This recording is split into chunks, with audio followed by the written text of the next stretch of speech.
Hi ಎಲ್ರಿಗೂ ನಮಸ್ಕಾರ. ನೀವು ನೋಡ್ತಾ ಇದ್ದೀರಾ ನಿಮ್ಮ RG ಯೂಟ್ಯೂಬ್ ಚಾನಲ್. ಇವತ್ತು ನಾನು ಧ್ರುವ ಸರ್ಜಾ ಸರ್ ಅವರು ಆಮೇಲೆ ಪ್ರೇಮ್ ಸರ್ ಅವರ ಕಾಂಬಿನೇಷನಲ್ಲಿ ಬಂದಂತಹ KD ಸಿನಿಮಾನ ನೋಡ್ಕೊಂಬಂದೆ.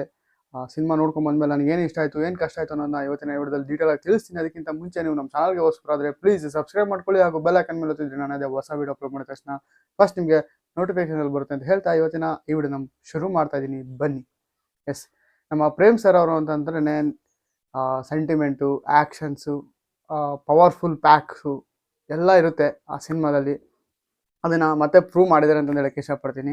ಅಷ್ಟೇ ಅಲ್ಲದೆ ನಿಮ್ಗೊಂದು ಹೇಳಲೇಬೇಕು, ಪ್ರೇಮ್ ಸರ್ ಅವರ ಇಂಟ್ರೋ ಕೊಟ್ಟಿದ್ದಾರೆ ಗುರು, ನೆಕ್ಸ್ಟ್ ಲೆವೆಲ್ ಫೀಲ್ ಆಗುತ್ತೆ. ಆ ಬಿಗ್ ಸ್ಕ್ರೀನ್ ಮೇಲೆ ಅದನ್ನು ನೋಡೋದ ಮಜಾನೇ ಬೇರೆ ಇರುತ್ತೆ ಅಂತ ಹೇಳಕ್ಕೆ ಇಷ್ಟಪಡ್ತೀನಿ. ಅಷ್ಟೇ ಅಲ್ಲದೆ ಕತೆಗೆ ಮತ್ತೊಂದು ಶಕ್ತಿಯಾಗಿ ನಿಂತಹ ನಮ್ಮ ಧ್ರುವ ಸರ್ಜಾ ಸರ್ ಅವರು ಈ ಸಿನಿಮಾದಲ್ಲಿ ಎಕ್ಸ್ಟ್ರಾರ್ಡಿನರಿಯಾಗಿ ಕಾಣಿಸ್ಕೊಂಡಿದ್ದಾರೆ ಅಂತ ಹೇಳಕ್ಕೆ ಇಷ್ಟಪಡ್ತೀನಿ.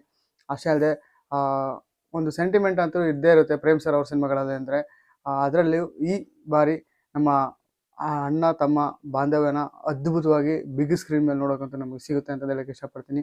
ಅಷ್ಟೇ ಅಲ್ಲದೆ ಪ್ರೇಮ್ ಸರ್ ಅವರು ಈ ಬಾರಿ ಚೂಸ್ ಮಾಡ್ಕೊಂಡಂತಹ ಕತೆ ವಿಭಿನ್ನವಾಗಿದ್ದು 70s 80s ನಡೆಯುವಂತಹ ಒಂದು ಅಂಡರ್ ವರ್ಲ್ಡ್ ಡಾನ್ಗಳ ರೀತಿಯಲ್ಲಿ ತೋರಿಸಿದ್ದಾರೆ ಸಿನಿಮಾ.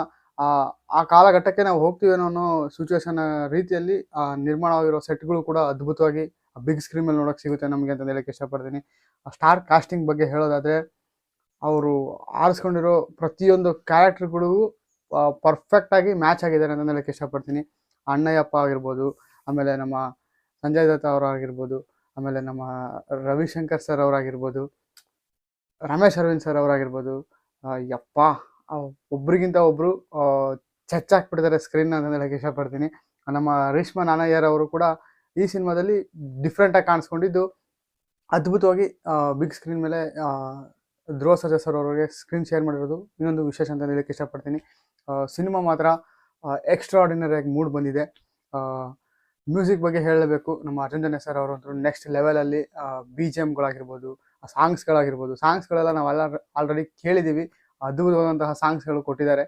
ಅದನ್ನು ಆ ಥಿಯೇಟ್ರ್ ಎಫೆಕ್ಟಲ್ಲಿ 7.1 ಸರೌಂಡಿಂಗಲ್ಲಿ ಕೇಳೋ ಮಜಾನೇ ಬೇರೆ ರೀತಿಯಾಗಿದೆ ಅಂತ ಹೇಳಕ್ಕೆ ಇಷ್ಟಪಡ್ತೀನಿ. ಒಂದು ಪಕ್ಕಾ ಫ್ಯಾಮಿಲಿ ಎಂಟರ್ಟೈನ್ಮೆಂಟು, ಎಲ್ಲ ಫ್ಯಾಮಿಲಿ ಕೂಡ ಕೂತ್ಕೊಂಡು ನೋಡುವಂಥ ಸಿನಿಮಾ ಇದೆ ಅಂತ ಹೇಳಕ್ಕೆ ಇಷ್ಟಪಡ್ತೀನಿ. ಆದರೆ ಸ್ವಲ್ಪ ಬ್ಲಡ್ ಶೇಡೆಡ್ ಜಾಸ್ತಿ ಇರೋದ್ರಿಂದ ರಕ್ತದ ಗತವಾಗಿರುವಂತಹ ಕತೆ ಇದು. ನಮ್ಮ ಸುದೀಪ್ ಸರ್ ಅವರ ಎಂಟ್ರಿ ಕೂಡ ಎಕ್ಸ್ಟ್ರಾರ್ಡಿನರಿಯಾಗಿ ಬಂದಿದೆ. ಅದು ಕ್ಲೈಮ್ಯಾಕ್ಸಲ್ಲಿ ಬರ್ತಾರೆ. ನಿಮಗೆಲ್ಲ ಗೊತ್ತೇ ಇದೆ ಕ್ಲೈಮ್ಯಾಕ್ಸಲ್ಲೇ ಬರ್ತಾರೆ ಅಂತ ಅಂದ್ಬಿಟ್ಟು. ಕೆಲವೊಬ್ರು ಆಲ್ರೆಡಿ ಸಿನಿಮಾ ನೋಡಿರೋರ್ಗಂತ ಗೊತ್ತೇ ಇರುತ್ತೆ. ಇದರ ಪಾರ್ಟ್ 2 ಕೂಡ ಬೇಗ ಬರ್ತಿದೆ ಅಂತಂದೇ ಹೇಳ್ಬಿಟ್ಟು ನಿನ್ನೆ ಪ್ರೇಮ್ ಸರ್ ಕೂಡ ಅನೌನ್ಸ್ ಮಾಡಿದ್ದಾರೆ. ಕಾದ್ ನೋಡೋಣ. ಇದಕ್ಕೆ ಹತ್ತತ್ರ 3 ರಿಂದ 4 ವರ್ಷ ಹತ್ತತ್ರ ತಗೊಂಡಿದ್ರು. ಇದು ಪಾರ್ಟ್ 2ನ ಆದಷ್ಟು ಬೇಗ ಬರ್ತಿದ್ದೀವಿ ಅಂತ ಹೇಳಿದ್ದಾರೆ. ಕಾದ್ ನೋಡೋಣ. ಪಾರ್ಟ್ 2ಗೆ ನಾನಂತೂ ಎಕ್ಸಾಕ್ಟಾಗಿ ವೇಟ್ ಮಾಡ್ತಾ ಇದ್ದೀನಿ. ಸುದೀಪ್ ಸರ್ ಅವರು ಆಮೇಲೆ ಧ್ರುವ ಸರ್ಜಾ ಸರ್ ಅವರ ಕಾಂಬಿನೇಷನಲ್ಲಿ ಬರೆದಿರೋ KD ಪಾರ್ಟ್ 2ನ ನೋಡೋದಕ್ಕೆ ನೀವು ಅಷ್ಟೇ ಎಕ್ಸಾಕ್ಟಾಗಿ ಕಾಯ್ತಾ ಇದ್ದೀರಿ ಅಂತ ಗೊತ್ತು. ನೀವು ನಿಮ್ಮ ಹತ್ತಿರದ ಚಿತ್ರಮಂದಿರಗಳೆಲ್ಲ KD ಸಿನಿಮಾ ರಿಲೀಸ್ ಆಗಿದೆ. ನೋಡಿಲ್ಲ ಅಂದರೆ ದಯವಿಟ್ಟು ಹೋಗಿ ಥಿಯೇಟರ್ ಎಕ್ಸ್ಪೀರಿಯನ್ಸ್ ಮಾಡಿ. ಅದ್ಭುತವಾದಂತಹ ವಿಜುವಲ್ಸ್ ಸ್ವೀಟ್ ಅಂತ ಹೇಳಕ್ಕೆ ಇಷ್ಟಪಡ್ತೀನಿ. ನೋಡಿದರೆ ನಿಮ್ಗೆ ಏನು ಅನಿಸ್ತು ಅನ್ನೋದನ್ನ ಮಿಸ್ ಮಾಡಿದೆ ಕಮೆಂಟ್ ಮಾಡಿ.